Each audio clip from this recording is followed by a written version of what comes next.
Hello, and welcome to Meet and Beat, powered by Sport Buff. I'm your host, Zara, and this is a new interactive quiz where you get to meet your favourite sports stars, test your knowledge, play against your friends, other fans, and even win some prizes. So this is how it will work. Questions will pop up on your screen and you select an answer. You earn points just for voting, which is great. And also when you get the answer right, of course. So without further ado, let's say hello to today's Meet and Beat star guest, England rugby legend, Rachael Burford. Hey, how are you? Hey, very good, thanks. So good to see you. How you doing? Yeah, I'm doing all right. Definitely feeling good today with the weather, how it is. It's so good, isn't it? So nice when the sun's out. Everyone Oh, just it feels makes a big better. difference. It's good. So it's really, really great to have you here. So excited to get going with this quiz. And hello, if you've just joined us on Twitch, we would absolutely love you to join in with Meet and Beat tonight. All you've got to do is log into a Twitch account on your computer. It takes like a couple of seconds, no time at all. Click visible on the Sport Buff icon on the right-hand side of your screen, and then you're good to go. You're good to play, and you'll be able to get yourself on the leaderboard and be in for a chance to win a rugby ball signed by our very own Rachael. Oh, a glamorous assistant shows us it as well. An awesome prize up for grabs. You wouldn't want to miss out on the chance of winning that. So, Rachael, and for you guys watching this, there are 3 rounds. First up, it's the kickoff round, all about your career, Rachael. So, are you ready? I'm ready. Awesome. Let's get everyone. Let's get going. So, question number 1. Which club did Rachael start her career at? Is it Tunbridge Juddians, Maidstone Rugby, Medway RFC, or Orpington RFC? So you were born and raised in Kent. How old were you when you first picked up a rugby ball?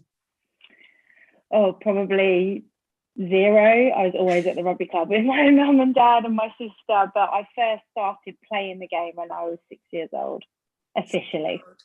So you say your family play. Obviously, rugby runs in the blood. Yeah, mainly down to my dad. He was the big rugby nut, and he got my mum involved. And then when my mum had me and my sister, we were always at the rugby club. So it was a case of, it was something that we were so familiar with and we just wanted to do as well. So yeah, it just ran for our blood and never left us. Right. So tell us, picked up at age 0. Then what was the next thing for you? Where did you go after that? Oh, so I played at, I can't say yet. Go for it. I can reveal. I played my rugby at Medway Rugby Club, where I played there for 10 years. So yeah, correct answer for those who selected Medway. And you played in the same team as your mum and your sister at one point, didn't you? Yeah, that's right. So when I turned 16, I was allowed to play senior rugby, and my mum and my sister were already playing in the women's team. And I had quite a big decision to make where I wanted to go to a Premiership club to follow my kind of England career. And I said I would always regret not playing one season alongside my mum and my sister. So I stayed there for one season and played alongside both of them. That's so lovely. And memories you always cherish as well, forever. Yeah, so exactly. You were snapped up to play for England in 2006. So the next question is, who did Rachael make her full international debut against? So in 2006, was it A, France, B, South Africa, C, Wales, or D, Australia? So yeah, take me back to that first cap. What was the event, without giving too much away? What was it like being selected to represent your nation? It was incredible. It was quite a big shock because I was quite young, and it was a major tournament. So normally you take experienced players with you to those tournaments.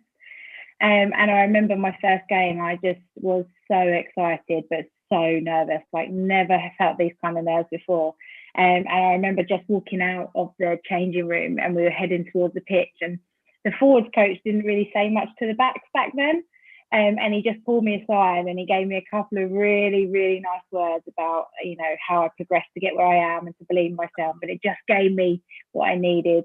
Yeah, exactly. And what was the event? It was the Rugby World Cup in 2006, and it was based out in Canada. So yeah, normally you don't really go to an event like that having not been capped before. So it was really, really a real privilege. It was myself and one other as well.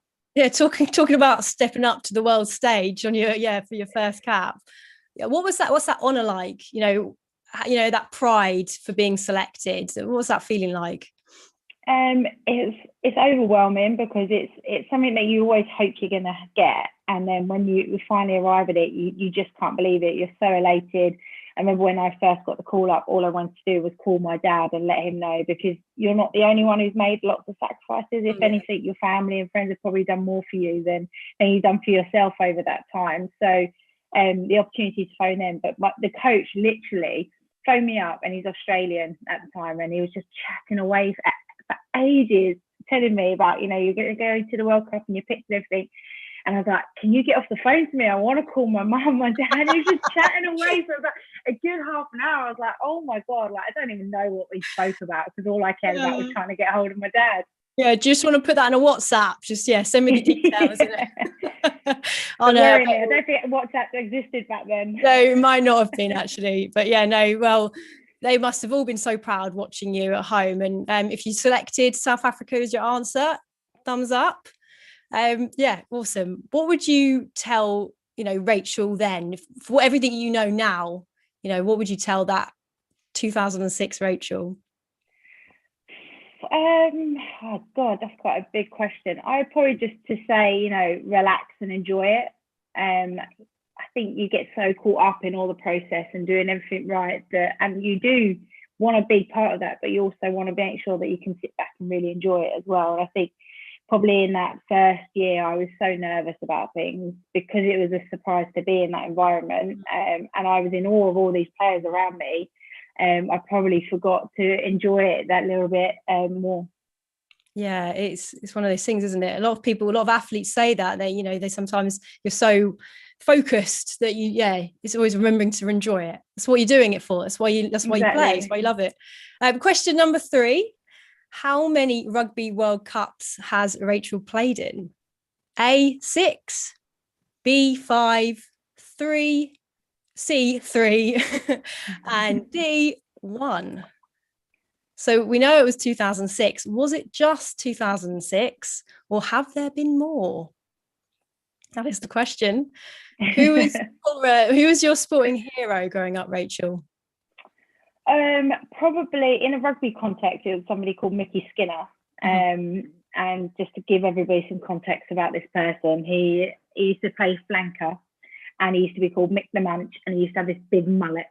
And I just remember how commentators used to talk about him, and how in the rugby club, when the games were on, how people would just be like, oh, every time he made a tackle. And I think that just drew me to him.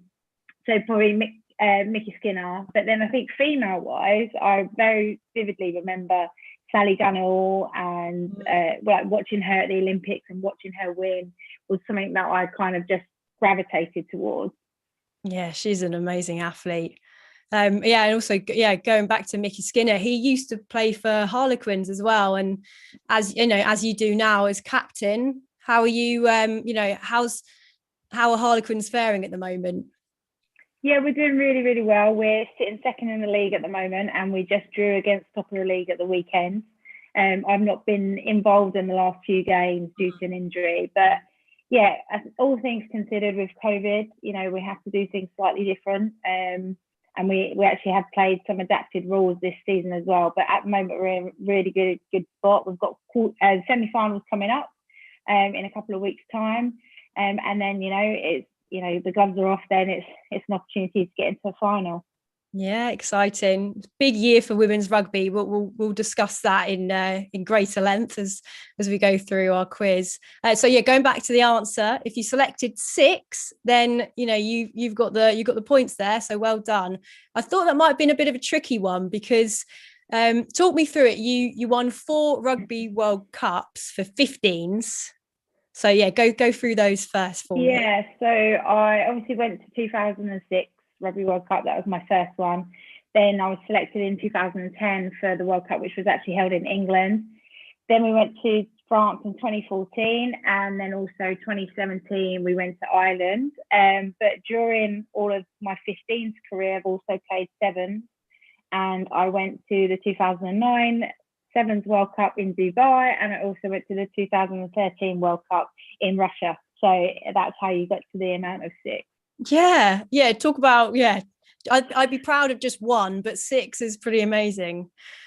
It's an unbelievable achievement. How different is the sevens game to the 15s? And could you choose, if you had to choose one, could you, or is that, a tough question? Yeah, no, it is a really tough question because they both got differences that you love about them. Yeah. But I think ultimately, on a sevens pitch, it's fast paced, it's high tempo, it's end to end stuff. There's a lot of space on the pitch. You have to be a lot fitter, but not necessarily fitter, but a different type of fitness. You need to be able to have like a really strong repeatability to go fast, then recover very quickly, go fast again. Whereas in 15s, there's a few more, like the ball can slow down a bit more, or there's more people on the pitch to cover things. So, and the other thing is that, in 15s, if you make a mistake, you can recover. Whereas, most times on a sevens pitch, you drop a ball, you miss a tackle, then it's looking like try time, and it's really difficult to try and get that mistake back. So, yeah, very different, but equally very similar. The skills, the tactics you're trying to play against the opposition. Yeah, my younger self would say sevens, and probably my older self would say 15. Smart answer. I like it. Right, question number 4. Which year did Rachael receive England's Player of the Year award? Was it 2010, 2012, 2014, or 2018? An incredible achievement. So many accolades to your name and so many titles. You're a World Cup winner as well. Let's not forget that. But what has been your greatest achievement, would you say, in your sporting career? Oh, that's really tough. I have a few. Genuinely, one of them is playing alongside my mum and sister. Yeah, it's a memory and an opportunity that just I would never get the chance again. And you don't hear many players who get to play alongside their mum and their sister. So that was one of them. And in my first cap, that was another big one, just because of all the sacrifice my family had made and I had made to get to that point. But you can't look past winning the World Cup in 2014, having been there twice, and we came up short twice, and then to finally get the gold medal was unbelievable. It really was. And it's the greatest thing about it was, so we went to the House of Parliament, where it goes to 10 Downing Street to meet the Prime Minister, and as you do, but we hadn't won the World Cup for 20 years. So the squad previous that had won the World Cup came along as well.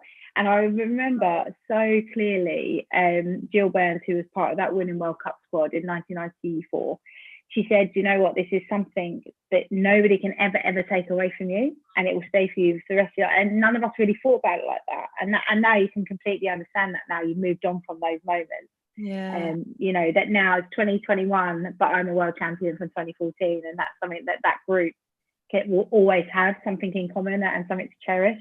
And talking of things to cherish, you've got one next to you, I believe, haven't you? Oh yeah. Had to ask you. I had to see it. The fans. Yes. So this is the gold one. Oh, nice in the sunlight.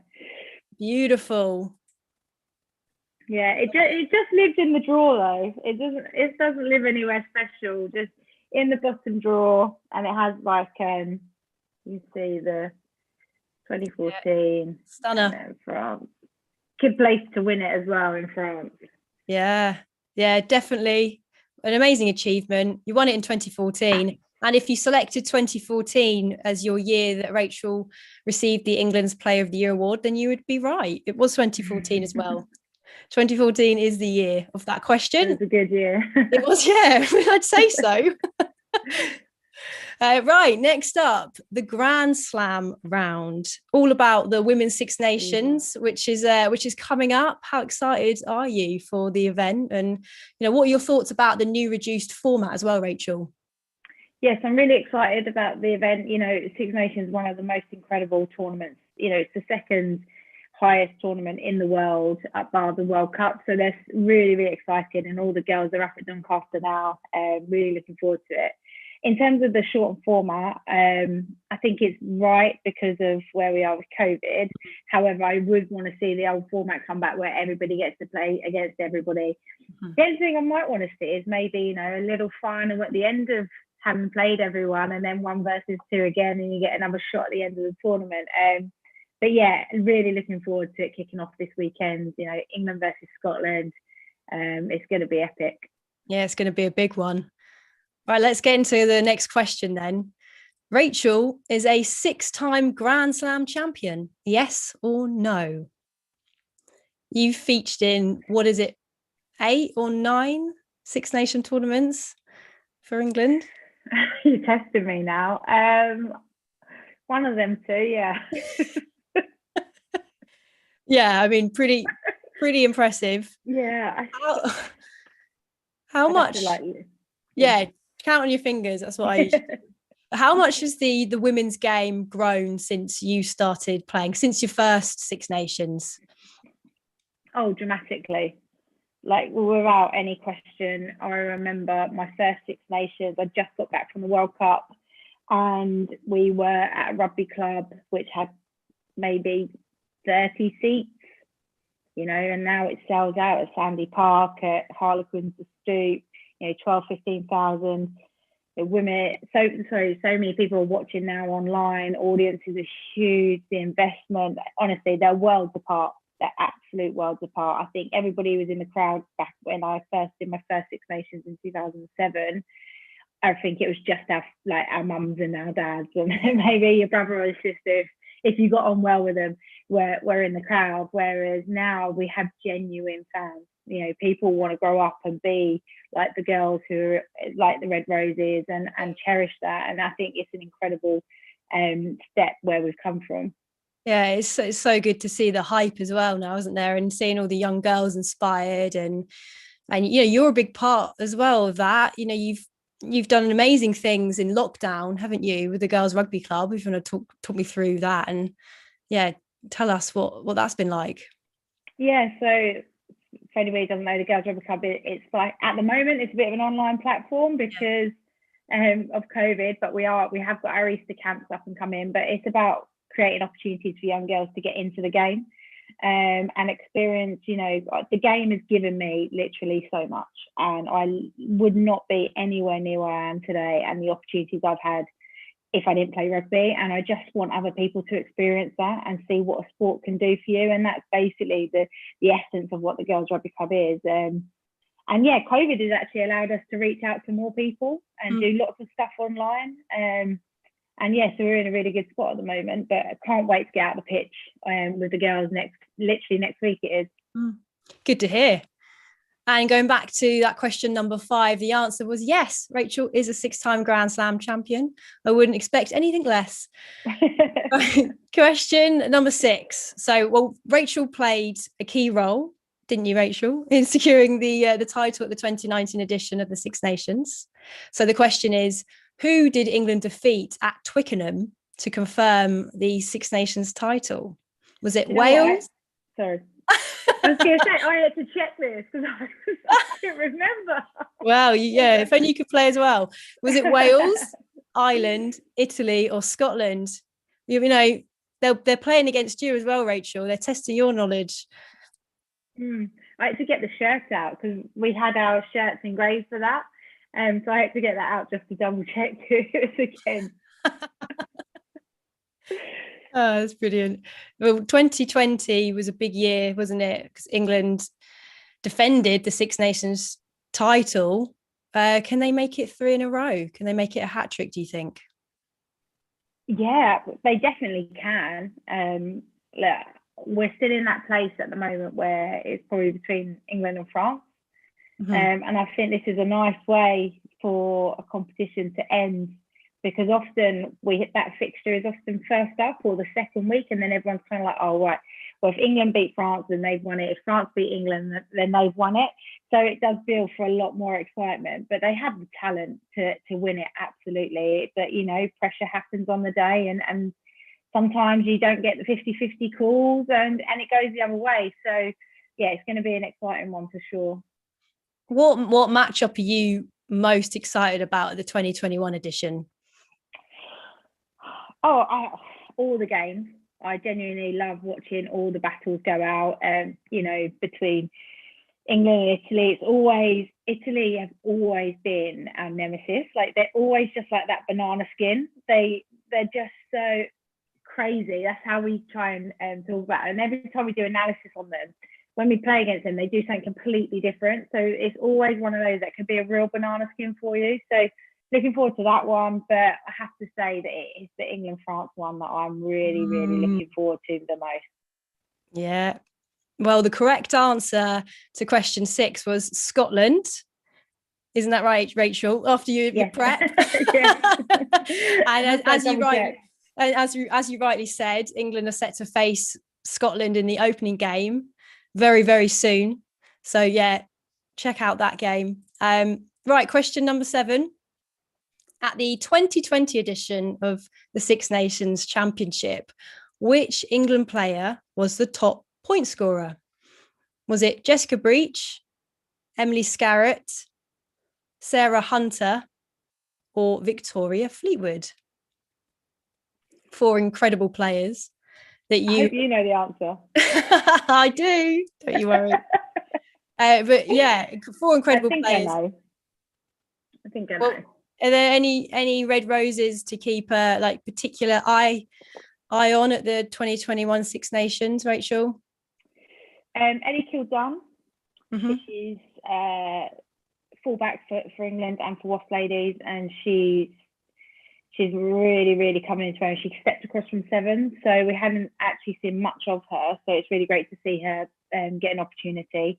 So definitely Elle Kildunn, Shauna Brown. She's really developed over the last couple of years and really stepped into the position. She was originally a flanker and moved to front row. Oh God, I couldn't literally name all of them. Helena Rowland, Leanne Riley, Meg Jones as well. She plays at Wash. She's been unbelievable. Definitely one to watch out for. So yeah, from an English point of view, 1 to 15. 1 to 15. pick any. Yeah, oh no, exactly. It's brilliant. Well, I can reveal that the top point scorer was Emily Scarrett. I thought it was Emily Scarrett. How good she also is... then became the top point scorer, hasn't she, for England against Scotland? Yeah, she's the highest point scorer, I think, ever for England. So amazing player. How good is she, Rachel? She's not that good. She's got good people around her. All right. Yeah, she's, no, she's good. She's a player that is just very calm, collective, knows exactly what she wants to do, and is able to kind of pull that trigger when she needs to. Just a real calm head, and someone like that is really, really valuable within the team. So she's just average, Yeah. I love it. Well, if you've just joined us, I'm having a ball. I hope you are too. Hello, we're here with Rachael Burford, England rugby legend, for a special meet and beat powered by Sport Buff. And you can still play. Please do just log into a Twitch account on your computer and click visible on the Sport Buff icon, and you'll get yourself on that leaderboard and in for a chance for winning an awesome prize. So let's move on to... There we are. Let's move on to the third and final round. It's the bonus points round. So there's more points up for grabs here if you pick the right answer. So question 8. Let's talk pre-match rituals, Rachel. Oh, yes. Okay. So the question is, what does Rachael always do without fail before a game? Does Rachael take a nap, do 75 squats, FaceTime a friend, or call, or any of your social media versions, or drink an espresso. So yeah, all four good options in my opinion. But let's talk about your injury. So you've had some time away from playing, and how are you doing now? Yeah, no, I'm doing really well. So I managed to tear my calf. I did a 15 centimeter calf, which if anybody's seen my calf, my legs aren't that long. So it's pretty much half of my calf I managed to tear. And I was playing keepy uppies with a football. So don't ever play Oh keepy no, it uppy. wasn't even. There you go. Oh, it wasn't even No. your sport. No. But I've had a really, really incredible turnaround. I'm kind of like 4 weeks early from where I should have been. So if there was, if I'd managed to get a little bit more running in last week in the build up towards the game, then I would have been able to play. So yeah, overall, like obviously gutted to miss quite a few games, but now the prospect of me being back a lot sooner than expected is really, really good. So I have to thank my physio for that. She's taking all the credit. Yeah, we'll see you back on back on the pitch soon then for Harlequins women, which will be great to see. And your captain as well, how awesome is it being captain? Yeah, I mean it's a real honour to be the leader of the squad.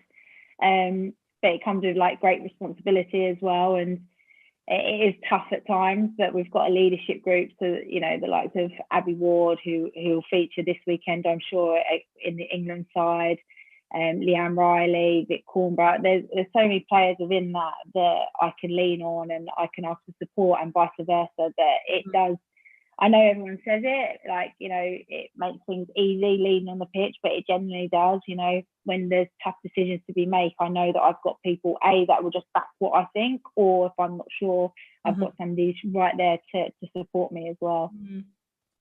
And also, just going back to injury, concussion, it's been a topical point talking point in sport, hasn't it? As a reported match injury in contact sports, there's loads of medical research going on. In rugby, I know. What are your thoughts on this topic and the awareness and development in the women's game, maybe? Well, I think first and foremost, I think rugby's actually taken a real responsibility to investigate, to make sure that we're looking and understanding concussion as best we can, and putting intentions in place to try and make it as safe as possible. But look, like anything, contact or non-contact, horse riding, gymnastics, they're not contact sports that you can get concussion from them. And arguably, other non-contact sports, it can happen. And, it's all about the risk and reward. And I think at the moment, rugby could be seen as in a place where, it's always reported about concussions, but it's because it's being active, it's being proactive, it's trying its best to mitigate as much as possible to make the game as safe as possible. So for me, it is a dangerous aspect of the game, but it could happen to anybody in other sports as well. But yeah, I think as long as we keep looking at research and we keep learning about it and we take it really seriously, then we can continue to progress in that area. Well, it's great to hear your insight on that. And I guess on a slightly lighter subject, going back to question 8, the answer was you like to drink an espresso, Rachel, before a game. I do. My team manager is amazing. She always has it just under the chair for me, just after warm up. First class service. I like it. Very, yeah. Nothing like a bit of a caffeine hit. Okay, question number 9. Rachel has a secret skill, but what is it? Does she play the drums? Speak Polish? Be amazing at judo and wear the black belt with pride, or crochet some jumpers like really, really well? So which secret skill is it?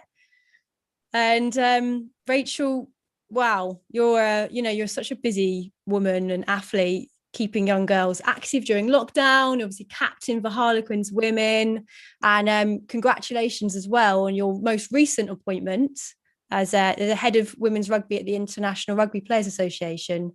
So yeah, tell me more about that role. Yeah, so I've been working with the Rugby Players Association for a number of years now, on more of a voluntary basis. I started to get involved in administration very loosely about 4 or 5 years ago. And then this opportunity came up to apply for head of women's rugby, and I was successful to take it on. And so basically we represent players around the world, the member association. So for instance, the Rugby Players Association for England will consult with them, and then we'll be kind of that middle body between our players and World Rugby on you know, all matters, things like concussion, things like, you know, player loads and competitions and tournaments, how we're going to commercialise the game, Rugby World Cups. And so yeah, it's a really interesting role, and yeah, I'm loving it at the moment. Oh, good luck. And going back to the answer, Rachel speaks Polish, don't you, Rachel? When did you learn to speak Polish? Well, my mum is Polish, so I'm not completely fluent. In fact, I'm nowhere near fluent. I don't know why I said completely. I speak enough to get by if I'm out there. But yeah, so it's down to my mum. Favourite place in Poland? Probably Wrocław, which is where my mum is from and where we always go and visit. There's always beautiful lakes that we go that are really nearby that we always go to.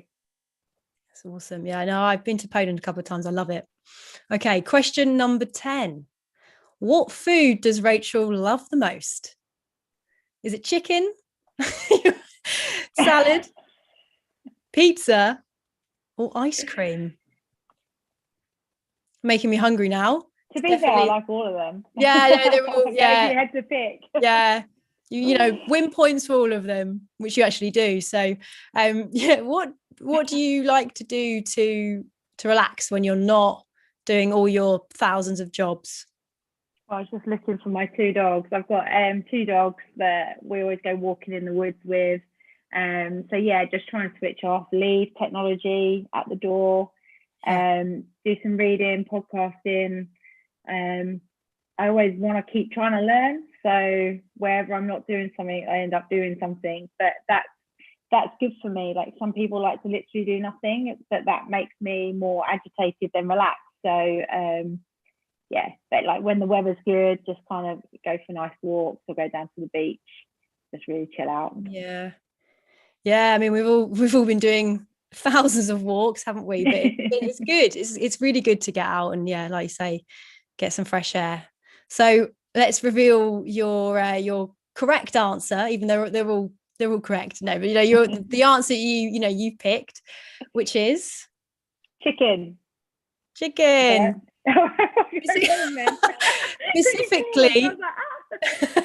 Specifically Nando's chicken. Yeah, well, I think any type of chicken, you know, I'm somebody who could literally eat chicken every day of the week, whereas like my friends like, no, I need a variety. But yeah, I think I might have Nando's tonight as well, actually, because I've got another meeting after this, so I'm a bit tight for time. So double chicken pizza for me. Delicious. All right, well, let's move on to the final question before you have your chicken. Which women's rugby event is Rachel most excited about this year? It's a big year, isn't it, Rachel? Loads to look forward to. But the selections are the 2021 Women's Six Nations, which we've talked about, which starts very soon. The Rugby Sevens at the Tokyo Olympics, and the Premier 15s final. So they're the 3 options. We would have had the Rugby World Cup, but it's been postponed. You think that's the right decision, obviously, with COVID and everything? Yeah, absolutely. I think we want it to be the spectacle that it can be, and also to only have Kiwi fans, but nobody wants that. No, we want to be able to go across the border and support the Rugby World Cup in 2022. So yeah, I think it's definitely the right decision. Yeah. You're such a trailblazer when it comes to the women's game. And what words of wisdom or advice would you give to young girls? I'm sure you do, you know, with your women's rugby club on a regular basis. But what's your legacy, basically? I think my advice is always, especially to people who are picking up a rugby ball for the first time, is just remember, allow yourself to be a beginner, because I think we start things and we expect to be an expert in them, and that's just not how it goes. And you wouldn't do that in anything else. You know, if you start a new job, you wouldn't be like, oh well, I can't do this after one day of it when it's tough. So definitely allow yourself to be a beginner, and just to enjoy it, have fun with it, because my most favorite memories is when I'm like 13, 14 and I'm with all the girls and we're in the back of the bus and we're singing along. We've just played a game. God knows if we won or lost, but it's those kind of enjoyment memories that I remember being in the changing room, you know, and us all like kicking out mud off the boots and things. I think just whatever it is that you do within the game, whether you're refereeing, coaching, volunteering, just being a supporter of somebody who's in it, just enjoy it. Get stuck in and enjoy the process. Awesome. Well, let's go back to the answer, which was rugby sevens at Tokyo 2020, which is obviously going to be 2021 because it's been postponed. But yeah, tell me about that event and what we should be looking out for. Yeah, well, it was a tough one. I mean, I'm looking forward to all of them. Let's just be straight there. I really am. But the Olympics doesn't come around that often. We've already had to wait another year for it, and the excitement of what Olympic Games brings for the sport, and that's probably why it tipped it, because people literally stumble across the Olympics. Like, I mean, during the Winter Olympics, I got excited about curling. I've never done curling in my life, but it's just it's the Olympics effect. So that's why I got so excited, and why I'm so excited about watching that event this year, because I know what it can do on the back of it for the game as a whole. Yeah. Awesome. Well, I can't wait. So yeah, the rugby sevens at Tokyo, going to be awesome. That is actually the end of the quiz. So thank you so much, Rachel. Let's check the leaderboard to see who is at the top. Who's going to win this? Yeah. Oh, it's on the head as well. And the winner is Shoxy 91. So well done. Very, very well done. You get the clap from the England rugby legend as well. So please reach out to us on socials. We'll get in touch, and the prize will be over to you very, very soon. Thank you so much to everyone for playing. I've loved it. I hope you have as well. Everyone at Sport Buff has absolutely loved it as well. So thank you, Rachel. And keep an eye out as well on socials for future meet and beats. There's plenty more to come with more sporting sensations. And we'll see you next time. Thank you. Cheers, guys.